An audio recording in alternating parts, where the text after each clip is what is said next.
Well, there's a lot of opportunity in financial services in particular. I think China has a rapidly growing financial services capability. There's lots of reforms being discussed around that and experimentation around financial services in China. So I think that's really one of those places to watch. Business services, IT services, China's got a lot of strengths in those areas. Logistics services, I could go on. There's a long list of areas where China's really rapidly developed in the last 20 years, 30 years.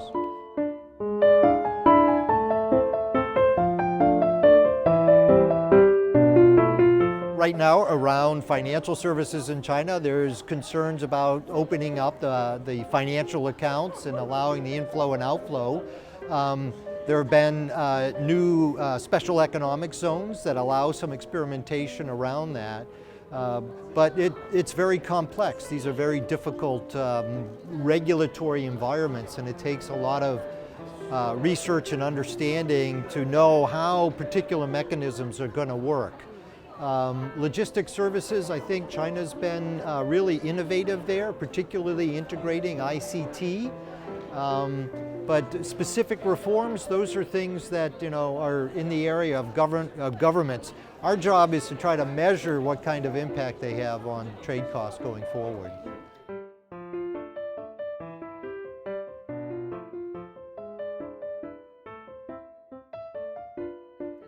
Well, there's a lot of efforts going on, some of them, a lot of them in Geneva, trying to make sure that governments understand how slight differences in policy environments can affect the participation of micro, small, medium-sized enterprises and women. And so what we're trying to do is raise awareness that how you design your policies can make a difference in this area.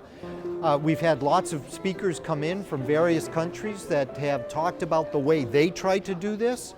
And what we're trying to do is make sure that members learn from one another's experience on how to design your regulatory environment that fits your needs as a country, but doesn't adversely affect the participation of women or of micro, small, medium-sized enterprises.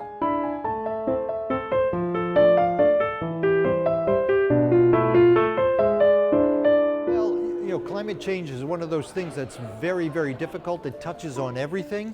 One area that we think is particularly important is the opportunity for environmental goods and services to be more traded and help countries meet the challenges of climate change.